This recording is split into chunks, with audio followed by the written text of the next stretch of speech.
दोस्तों, electronics world की दुनिया में आपका एक बार पुनः स्वागत करता हूं।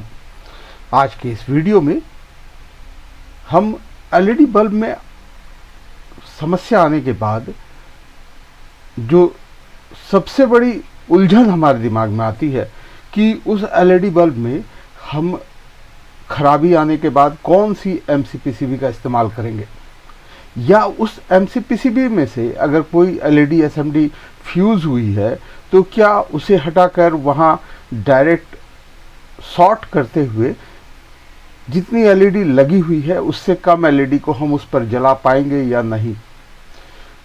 दोस्तों, इसमें YouTube में तरह तरह की जानकारी भरी वीडियो उपस्थित है और इन्हीं जानकारी भरी वीडियो के कारण हमारे दिमाग में कन्फ्यूज़न क्रिएट हो जाता है। कन्फ्यूजन इस स्थिति तक पहुंच जाती है कि हम YouTube वीडियो में जिस तरह की जानकारी देख पाते हैं उसके अनुसार यह तक समझने को विवश हो जाते हैं कि जो SMD LED की MCPCB हम यूज़ कर रहे हैं वो डुप्लीकेट है या ओरिजिनल है।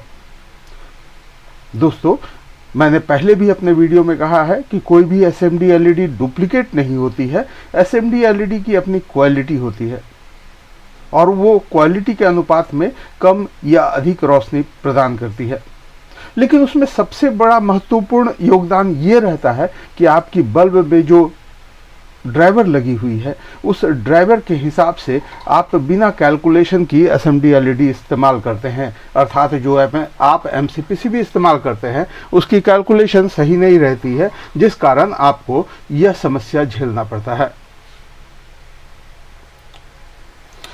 उदाहरण के तौर पर जब हमारी किसी भी बल्ब में 9 वाट के बल्ब को ही अधिकतर वीडियो में देखने को पाया जाता है और 9 वाट के बल्ब को रिपेयरिंग करने के लिए बहुत सारे जानकारी भरे वीडियो हमारे YouTube पर उपलब्ध हैं और यही जानकारी भरी वीडियो ही हमारी कन्फ्यूजन का मेन कारण है, क्योंकि जितने अधिक वीडियो हम देखते हैं उतनी ही अधिक तरह की जानकारी, अधिक जानकारी तो नहीं बोलूँगा, अधिक तरह की जानकारी, अलग अलग जानकारी आपको प्राप्त होती है और ये अलग अलग जानकारी इतनी भ्रांति पैदा करती है, इतना कन्फ्यूजन पैदा करता है कि आप ये समझ ही नहीं पाते हैं कि आपको अपने बल्ब के खराबी को ठीक करने के लिए कौन सी MCPCB इस्तेमाल में लानी चाहिए।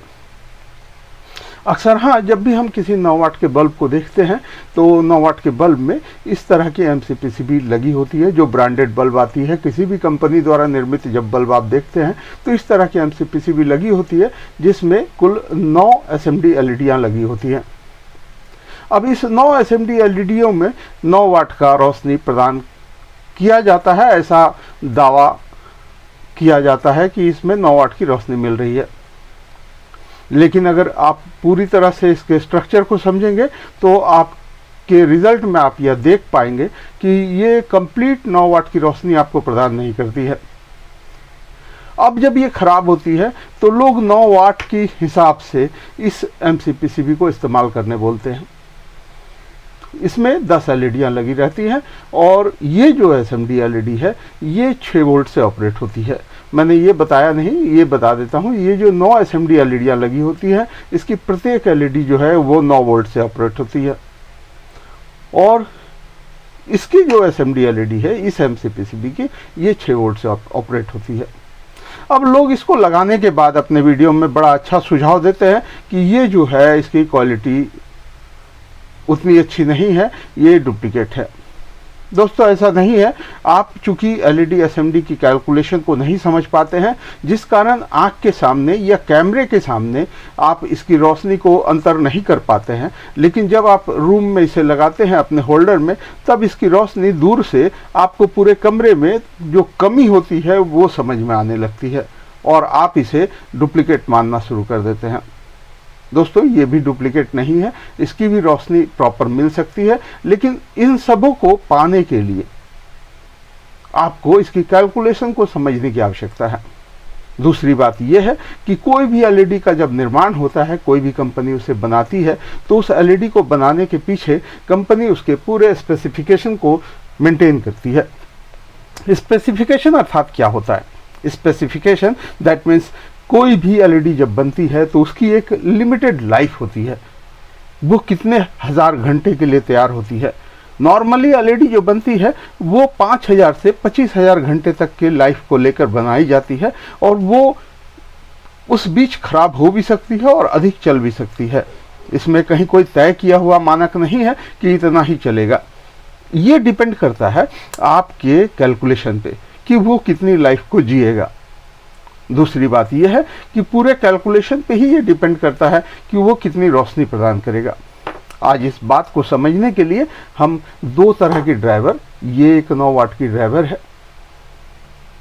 इसको, और ये भी एक 9 वाट की ही ड्राइवर है, इसको इस्तेमाल में ले रहे हैं।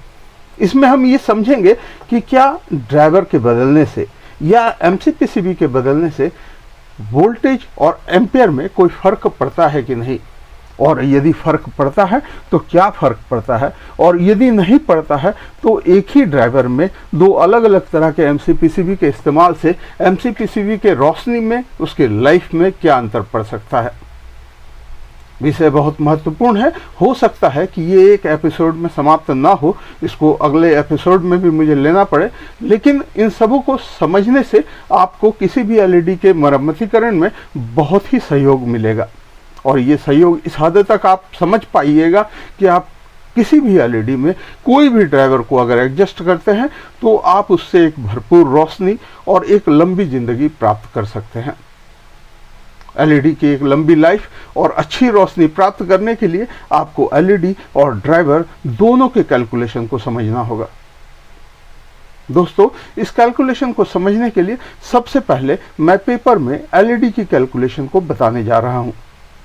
आप एलईडी की कैलकुलेशन को समझिए, उसके बाद ड्राइवर के इस्तेमाल के साथ मैं पूरे प्रैक्टिकल को भी दिखाऊंगा कि आप जब एक ड्राइवर के साथ अलग अलग एमसीपीसीबी का इस्तेमाल करते हैं तो उस दौरान क्या अंतर पड़ता है, और क्यों इसे डुप्लीकेट बता दिया जाता है, क्यों इसे ओरिजिनल बताया जाता है, इससे हम कितनी रोशनी प्राप्त करते हैं, वोल्टेज कैसे हम निकालते हैं, और वोल्टेज के अंतर को समझते हुए इसकी रोशनी में क्या अंतर होता है, और क्यों इसे अलग अलग तरह से ज्ञानवर्धक वीडियो को ही मैं बोलूँगा, सभी ज्ञानवर्धक वीडियो ही प्रदान करते हैं। उस ज्ञानवर्धक वीडियो में क्यों ये सुझाया जाता है कि आप इसकी एक एलईडी को शॉर्ट करेंगे तो ऐसा प्रॉब्लम आएगा, वोल्टेज का जो डिस्ट्रीब्यूशन है वो गड़बड़ हो जाएगा, और वोल्टेज के डिस्ट्रीब्यूशन के गड़बड़ होने से इसका जो लाइट है वो ज़्यादा दिन तक नहीं चलेगा, फ्यूज हो जाएगा। तरह तरह की जानकारियाँ मैं दिखाऊंगा कि आप अगर लाइट को शॉर्ट करते हैं, मैंने यहाँ एक एमसीपीसीबी के एक बल्ब को शॉर्ट कर रखा है, उससे ये भी दिखाऊंगा कि शॉर्ट करने से क्या फ़र्क पड़ता है।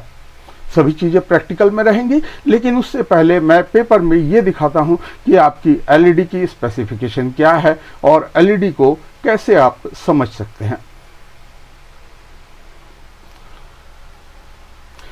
दोस्तों, जैसा कि मैंने पहले भी अपने वीडियो में बताया है कि हमारे बल्ब में जो नॉर्मली हम बल्ब यूज करते हैं उसमें जो एलईडी हमें देखने को मिलती है वो अधिकांश जो देखने को मिलती है, मैं उसका ही जिक्र कर रहा हूँ। हालांकि एलईडी बहुत प्रकार की होती है, लेकिन जो अधिकांश देखने को मिलती है, जब पुराने बल्ब को हम लोग खोला करते थे तो आप देखे होंगे कि 9 वाट के बल्ब में 18 एलईडियाँ लगी होती थी।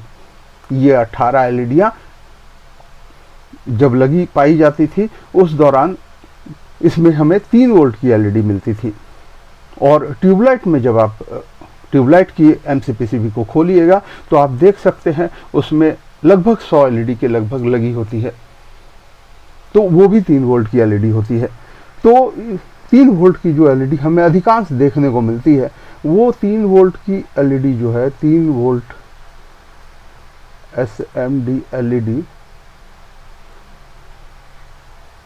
जो हमें अधिकांश देखने को मिलती है, 3 वोल्ट की एसएमडी एलईडी में, ये ट्यूबलाइट में और सीलिंग लाइट जो होती है, जो फॉल सीलिंग पे लगी होती है या सीलिंग पे लगी होती है, वो 0.2 वाट की होती है। 0.2 वाट की जो एलईडी आती है वो 60 मिली एम्पेयर से ऑपरेट होती है।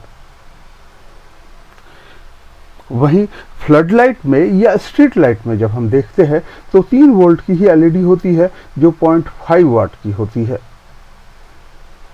ये 150 मिली एम्पेयर से ऑपरेट होती है। दोस्तों कहीं कहीं हमें फ्लड लाइट में 3 वोल्ट में ही 1 वाट की एलईडी भी देखने को मिलती है। ये 1 वाट की जो एलईडी होती है ये 300 मिली एम्पेयर से ऑपरेट होती है। बहुत सारे फ्लड लाइट में या स्ट्रीट लाइट में हमें 3 वोल्ट में ही 5 वाट की एलईडी भी देखने को मिलती है। ये जो होती है ये 1500 मिली एम्पेयर से ऑपरेट होती है। ये 4 वैरायटी की 3 वोल्ट की जो एसएमडी एलईडी है ये हमें देखने को मिलती है, जिसकी एसएमडी एलईडी की नॉर्मल ऑपरेटिंग वोल्टेज 3 वोल्ट होती है और ये 3 से 3.2 वोल्ट तक ऑपरेट हो सकती है।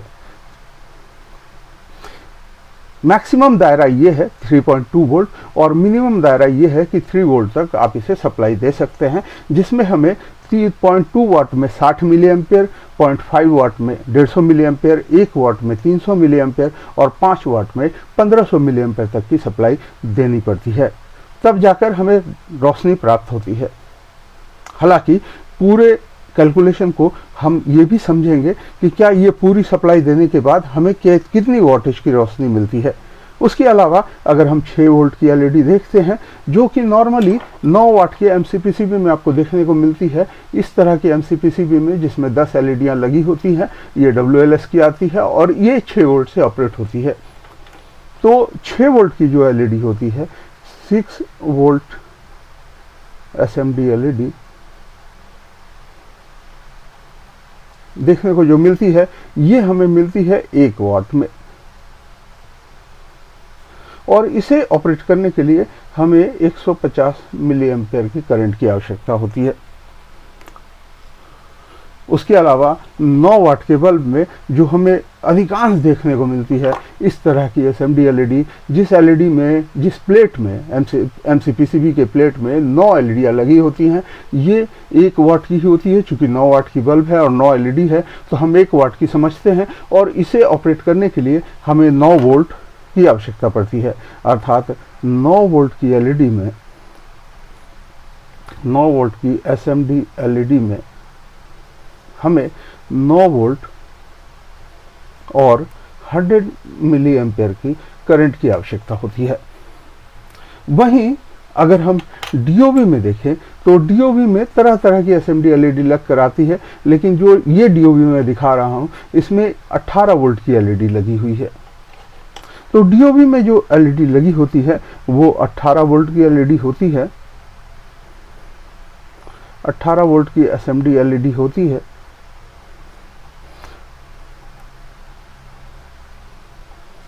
और इसे ऑपरेट करने के लिए हमें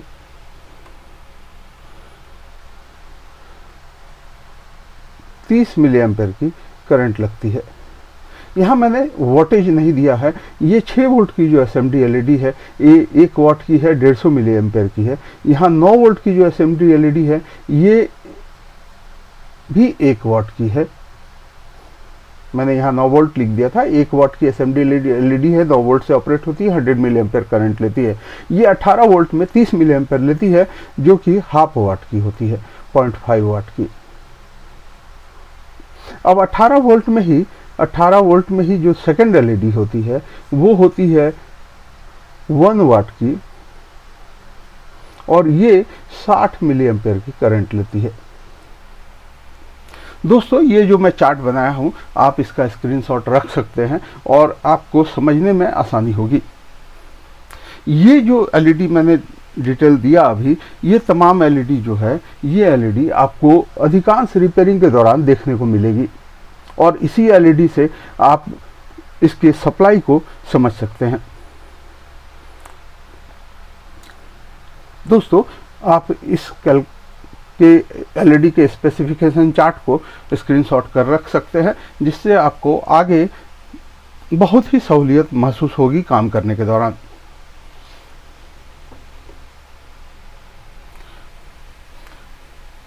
दोस्तों जैसा कि हम जानते हैं कि किसी भी एलईडी के वोल्टेज को समझने के लिए हमें उसके करंट और वोल्टेज का गुणक करना होता है, अर्थात I × V = W, अर्थात करंट, इसकी करंट मैं हिंदी में भी लिख रहा हूँ, गुणक वोल्ट बराबर वाट। अब जैसे ये 9 वाट की एमसीपीसीबी है जिसमें 9 एलईडियाँ लगी हुई है, हमें पता है कि इसे ऑपरेट कराने के लिए हमें 9 वोल्ट की सप्लाई देनी पड़ती है और साथ ही यह 100 मिली एम्पेयर से चलता है। जैसे कि मैंने 9 वोल्ट की एसएमडी एलईडी में यहाँ जिक्र किया है कि ये 9 वोल्ट की एलईडी है, 100 मिली एम्पेयर की करंट लेती है और 1 वाट की एलईडी होती है। लेकिन जब हम 9 वाट के ड्राइवर को नापते हैं तो अक्सर हमें किसी भी ब्रांडेड बल्ब में ये देखने को मिलता है कि इस 9 वाट के ड्राइवर में हमें वोल्टेज बिना लोड में 110, 115 या 100 से ऊपर ही वोल्ट देखने को मिलती है। और जब हम इसे लोड में देते हैं तो ये 81 वोल्ट के लोड पे पहुंच जाती है। अर्थात इसका फीडबैक सेक्शन काम करता है, जो कि मैंने अपने पिछले वीडियो में ये बताया हुआ है कि हमारा ड्राइवर कैसे काम करता है और ड्राइवर की पूरी स्ट्रक्चर कैसी है। वो पूरा डिटेल वीडियो आपको मेरे प्ले लिस्ट में देखने को मिल जाएगा। अब ये जो वोल्टेज को एडजस्ट करती है फीडबैक के जरिए, ये 81 वोल्ट के एडजस्टमेंट में आकर सेट हो जाती है। लेकिन इसका मिली एम्पेयर जो है वो 100 के बजाय प्रत्येक बल्ब में 100 से कम देखने को मिलता है। कहीं 96 है, कहीं 95 है, इस तरह के करंट देखने को मिलते हैं। अब जब इसमें करंट और वोल्ट के हिसाब से हम वोल्टेज को नापेंगे तो हमारा करंट जो है इसमें यदि हम 100 ही समझते हैं तो 100 मिली एम्पियर गुणक वोल्ट 81, तो ये कैलकुलेशन अगर हम करें 100 के हिसाब से तो सॉरी दोस्तों, मैं कैलकुलेटर को सेट कर रहा हूँ। आप देखिएगा कि ये अगर हम करें ये 100 मिली एम्पियर गुणक वोल्ट, तो ये 8.1 की रिजल्ट दे रही है। 8.1 अर्थात ये कंप्लीट, इसमें अगर 100 मिली एम्पेयर की करंट और 81 वोल्ट की भी हम सप्लाई इसमें देते हैं तो इसकी वोल्टेज जो आती है वो 8 वाट के लगभग में हमें रोशनी प्रदान करती है। वहीं जब हम इसी ड्राइवर में फ्यूज होने के दौरान इस 9 एलईडी की जगह पे हम इस 10 एलईडी वाले एमसीपीसीबी का इस्तेमाल करते हैं तो आपको पता है कि ये 6 वोल्ट से ऑपरेट होती है और इसको लगाने के साथ ही लोड में ये 60 वोल्ट पर पहुंच जाती है। ड्राइवर जो है हमारी वो 60 वोल्ट पर पहुंच जाती है। यहाँ फीडबैक सेक्शन काम करते रहता है जो वोल्टेज को एडजस्ट करती है। उस कंडीशन में मिली एम्पेयर जो है इसकी वही इक्वल रहती है। मैं 100 ही लेकर अभी चल रहा हूँ, लेकिन 100 रहती नहीं है, 100 से कम रहती है, 100 × 60। तो अगर मैं ये करता हूँ, अगर आपको मोबाइल की कैलकुलेटर शो हो रही है, ये 100 × 60 अगर मैं शो करता हूँ तो ये वोल्टेज जो इसकी है ये आप देख सकते हैं ये 6 वाट पर आकर एडजस्ट हो जाती है। अब 6 वाट की रोशनी जब आपको मिलती है तो आप जब आंख के सामने या मोबाइल कैमरे के सामने रिकॉर्डिंग के दौरान यूट्यूब पर दिखाते हैं तो वो रोशनी यूट्यूब पे समझ में नहीं आती है, कैमरे में समझ में नहीं आती है। तो आप इसकी रोशनी को एक क्षण के लिए दिखाते हैं और दिखाने के बाद ये बताते हैं कि ये ठीक से रोशनी देने लग गई है। लेकिन जब आप कमरे में इसे लगाते हैं और पूरे कमरे में इसका प्रकाश फैलता है तो उस कंडीशन में इसकी रोशनी जो है वो कहीं ना कहीं आपको कम महसूस होती है। और जब इसकी रोशनी आपको कम महसूस होती है तो आप इसे डुप्लीकेट या घटिया क्वालिटी की बता देते हैं। यहाँ इसमें 10 एलईडी लगी हुई है। इसका जो स्पेसिफिकेशन है वो 6 वोल्ट की एलईडी है, आप देख सकते हैं यहाँ मैंने लिखा है, और ये 1 वाट की होती है और 150 मिली एम्पेयर की होती है। अगर हम इसे 10 एलईडी के हिसाब से कैलकुलेट करते हैं तो 60 वोल्ट हो जाता है और इसमें 150 मिली एम्पेयर इसमें करंट चाहिए जो रिक्वायर्ड करंट है। अगर हम इसे 150 मिली एम्पेयर के हिसाब से करंट देते हैं 150 मिली एम्पेयर गुना 60, दैट मीन्स यहाँ हमें जो रिजल्ट प्राप्त होगा वो कैलकुलेटर से देख लिया जाए।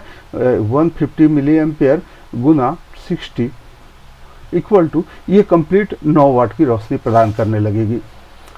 तो इसे 9 वाट की रोशनी के लिए हमें इसमें 150 मिली एम्पेयर का करंट और 60 वोल्ट की पूरी सप्लाई देनी होगी, तब ये 9 वाट की रोशनी हमें प्रदान करेगी। उस कंडीशन में अगर इसे हम सप्लाई देते हैं तो आपको रोशनी जो है वो इस 9 बल्ब से भी बेहतरीन रोशनी आपको देखने को मिलेगी। यही इसका कैलकुलेशन है कि आप इस ड्राइवर का जब इस्तेमाल करते हैं, ये जब ख़राब होती है तो आप इसके जगह पर ये MCPCB को कैसे इस्तेमाल कर सकते हैं, इस्तेमाल करना चाहिए या नहीं करना चाहिए, या जहां 3 वोल्ट की LED लगी होती है या 6 वोल्ट की LED लग कर आती है उसमें जो ड्राइवर लगी होती है उसमें मैं ये ड्राइवर भी आपको दिखाऊंगा। इसकी मिली एम्पेयर जो है वो अधिक है। इसमें आप देख सकते हैं, इसमें जो करंट सेंस रेजिस्टेंस लगी हुई है आप पैरेलली देखिएगा तो 3 रेजिस्टेंस लगी हुई है। वहीं आप यहाँ देखिएगा तो यहाँ करंट सेंस रेजिस्टेंस जो है ये केवल 2 लगी हुई है। तो जब करंट सेंस रेजिस्टेंस इसमें अधिक है तो इसकी मिली एम्पेयर बढ़ जाती है, और मिली एम्पेयर बढ़ने के दौरान इसमें अगर हम इस 9 वाट की MCPCB को लगाते हैं, 9 वोल्ट 100 मिली एम्पेयर के MCPCB को लगाते हैं तो क्या ये इसमें चल पाएगी और नहीं चल पाएगी, इसका क्या परिणाम होगा। अब जैसे ये 150 मिली एम्पेयर की है, लेकिन 150 मिली एम्पेयर में होता क्या है कि 150 मिली एम्पेयर कहीं सप्लाई में दी नहीं जाती है, ड्राइवर में 135 140 मिली एम्पेयर जैसे सप्लाई में दी जाती है। लेकिन फिर भी अगर हम 150 मिली एम्पेयर की करंट इसमें लेके चलते हैं तो 150 मिली एम्पेयर और वोल्टेज जो है इस MCPCB में वोल्टेज 81 वोल्ट पर आकर फीडबैक के जरिए रुक जाती है। तो उस कंडीशन में अगर हम 150 मिली एम्पेयर गुणक 81 करते हैं तो हमें 12 वाट की रोशनी मिलने लगेगी। यहाँ अगर हम देखें तो 150 मिली एम्पेयर गुणक 81 करेंगे तो यहाँ 9 वाट की जगह हमें 12 वाट मिलनी शुरू हो जाएगी। लेकिन जैसे ही हम इसकी मिली एम्पेयर को बढ़ाते हैं, वोल्टेज के बढ़ने से LED खराब होती है, सबको पता है, लेकिन मिली एम्पेयर के बढ़ने से भी LED खराब हो जाएगी, इसकी लाइफ तुरंत कम हो जाएगी और ये कुछ समय चलने के बाद फ्यूज हो जाएगा। खाली YouTube में ये दिखा देना कि हमारी बल्ब जल चुकी है, ये बताना बहुत ही आसान है, ये कोई भी बता सकता है, एक क्षण के लिए जला के दिखा सकता है, लेकिन क्या उसकी रोशनी हमें लगातार मिलती रहेगी? तो ऐसा नहीं है। यही कैलकुलेशन है और इस कैलकुलेशन को आपको बेहतरीन तरीके से पहले समझना होगा, तभी आप ये डिसाइड कर पाओगे कि कौन से ड्राइवर में हमें कौन सी MCPCB का इस्तेमाल करना है, और यदि हमारे पास उपलब्ध नहीं है तो उस कंडीशन में हम इसमें क्या परिवर्तन कर सकते हैं और किस परिवर्तन के जरिए हम इसका इस्तेमाल कर सकते हैं। दोस्तों, वीडियो बहुत ही लंबी हो गई है और लंबी वीडियो की शिकायत हमारे यहाँ हमारे व्यूअर्स द्वारा हमेशा की जाती है कि मैं बहुत लंबी वीडियो बनाता हूं, लेकिन समस्या ये है दोस्तों कि बहुत सारी बातें मुझे समझानी पड़ती है और मैं जिस तरीके से समझाता हूं हो सकता है कि समझने वाले लोगों के लिए बहुत ही अच्छी बात है, और जो केवल रिपेयरिंग सीखना चाहते हैं उन्हें मेरा समझाना उतना उचित नहीं लगता होगा। फिर भी आज के वीडियो में बस इतना ही। मैं इसके प्रैक्टिकल को अपने अगले वीडियो में, इसके एपिसोड 2 में करके दिखाऊंगा, और यही नहीं, इसके अलावा मैं ये भी बताऊंगा कि बहुत सारी जानकारी भरी YouTube वीडियो में जब ये बताया जाता है कि आप 750 मिली एम्पेयर की जगह फ्लड लाइट पे 1500 मिली एम्पेयर यूज कर लीजिए, वोल्टेज बराबर रहना चाहिए, मिली एम्पेयर से कोई अंतर नहीं पड़ता है, तो दोस्तों मिली एम्पेयर से क्या अंतर पड़ता है वो भी मैं बताऊंगा, सब प्रैक्टिकल करके दिखाऊंगा। लेकिन दोस्तों, इसके लिए आपको अगले वीडियो का इंतजार करना होगा। इस वीडियो में बस इतना ही। दोस्तों, अगर आपको हमारी वीडियो अच्छी लगती है, मेरे समझाने का तरीका अच्छा लगता है, तो कृपया हमारे वीडियो को लाइक करें, शेयर करें और हमारे चैनल को ज़रूर सब्सक्राइब करें। यदि आप पहली बार वीडियो देख रहे हैं तो चैनल को ज़रूर से ज़रूर सब्सक्राइब करें, ताकि हमारे द्वारा अपलोड की गई वीडियो की पहली नोटिफिकेशन आपको प्राप्त हो। दोस्तों, आज के वीडियो में बस इतना ही। आपका दिन शुभ हो।